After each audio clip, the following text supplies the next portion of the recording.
గెస్టులు 7 వాళ్ళు అందరూ వచ్చారన్న, ఎలా అనిపిస్తుంది? ఎవరెవరు వచ్చారని మీరు? 7 వాళ్ళు వచ్చినట్టుంటే బాగుండేది. శివాజీ గారు ఆ గుర్రాన్నే విష్ణుప్రియకి ఇచ్చాడు. ఫస్ట్ టాప్ 5 ఎవరు ఉంటారని అడిగితే ఏంటో నాకు అదే అసలు నాకు చాలా ఇబ్బందిగా అనిపించింది. అసలు ఏం చూస్తున్నారు మీరు శివాజీ గారు? పోయినసారి కూడా 7 లో ఆ పల్లవ ప్రసాద్ అలా ఎత్తి ఎత్తి ఎత్తి విన్నర్ చేశారు. ఆడు బయటకు వచ్చి కాలుతో తినేసారు అందరు. అది అందరికీ తెలిసిందే.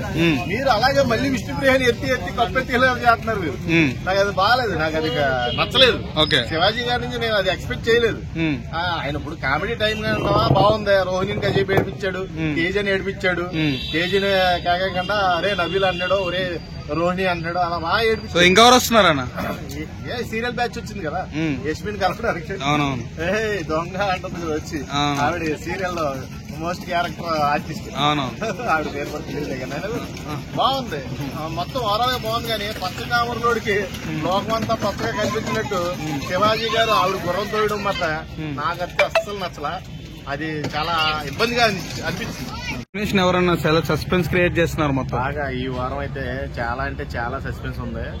ఎలాగా గౌతమ్ మన టేస్టీ తేజ అయితే సేఫ్ జోన్ లో ఉన్నారు. బట్ ఒక నలుగురు డేంజర్ జోన్ లో ఉన్నారు. ఆ నలుగురులో ఎవరో అంటే పృథ్వీ, యష్మి, విష్ణుప్రియ, అవినాష్. ఈ నలుగురే ఇప్పుడు మెగా చీఫ్ గా అవినాష్ ఉన్నాడు. Avinash max to max eliminate అంటున్నారు కానీ కన్ఫర్మేషన్ లేదు. ఇప్పుడు ఎవిక్షన్ షీల్డ్ ఒకటి ఉంది. నబీల్ అనేవాడు ఎవిక్షన్ షీల్డ్ ఎవరికైనా ఒకరికైతే వాడొచ్చు, సేవ్ చేయొచ్చు ఈ వారం నుంచి.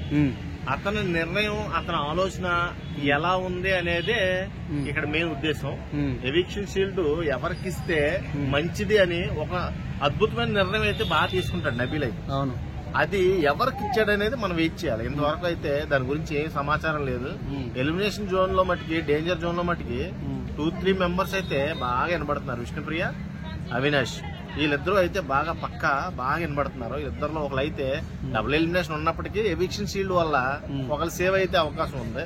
చూద్దాం. నలుగురులో ముగ్గురు అయితే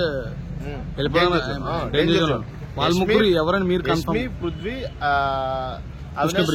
విష్ణుప్రియ వీళ్ళ ముగ్గురు అయితే చాలా డేంజర్ గా ఉన్నారు. అవినాష్ 50-50. ఇప్పుడు అవినాష్ వెళ్ళిపోతే హౌస్ లో ఫన్ అనేది జనరేట్ చేయడం చాలా కష్టం. అవి ఎపిసోడ్ కూడా చాలా మంది స్కిప్ చేస్తారు, చూడలేరు. అవినాష్ ఉంటే ఏదో ఒకటి బిగ్ బాస్ లైట్ లేకుండా అంటాడా, లేకపోతే మందు తేండి అంటాడు, సంథింగ్ ఏదో కామెడీ చేస్తా ఉంటాడు, బిగ్ బాస్ నాట పట్టిస్తా ఉంటాడు. కాబట్టి అవినాష్ మాక్సిమం అయ్యే ఛాన్స్ కనబడట్లేదు. అందులో మనోడు మెగా చీఫ్ గా కూడా 2వ సారి సెలెక్ట్ అయ్యాడు. మంచిగా గేమ్ ఆడుతున్నాడు. అలాంటి వాడిని పంపించడం వల్ల ఏం అర్థం లేదు. అది అన్ఫేర్ అవుద్ది. ఒకవేళ అవినాష్ అనుకుంటే అన్ఫేర్ అవుద్ది ఖచ్చితంగా. విష్ణుప్రియ అయితే ఫెయిరే, వెళ్ళిపోతే మేలు, చాలా మేలు. ఎందుకంటే విష్ణుప్రియకి వాళ్ళ నాన్నగారు వచ్చి సలహా ఇచ్చినా గానీ తీసుకోలేని స్టేజ్ లో ఉంది. కాబట్టి ఆమె వెళ్ళిపోవడంలో నాకైతే మంచి ఒపీనియన్ అని నా ఉద్దేశం, నా ఒపీనియన్. ఇంకో ఇద్దరు ఎవరు వాళ్ళిద్దరులో అదే చెప్తా, టఫ్ కాంపిటీషన్ ఉంది వాళ్ళిద్దరులో. ఇప్పుడు విష్ణుప్రియకి, అవినాష్ కి పక్కన పెడితే యష్మికి, పృథ్వీకి చాలా టఫ్ ఉంది. ఎందుకంటే వాళ్ళు గేమ్స్ లో ప్రూవ్ చేసుకుంటున్నారు కాబట్టి వాళ్ళ మాటలు ఎలా ఉన్నప్పటికీ కూడా end of the day game చూస్తారు కదా. చాలా మంది గేమ్ ని ఇష్టపడే వాళ్ళు ఉంటారు. వాళ్ళిద్దరు ఆ జోనర్ లో.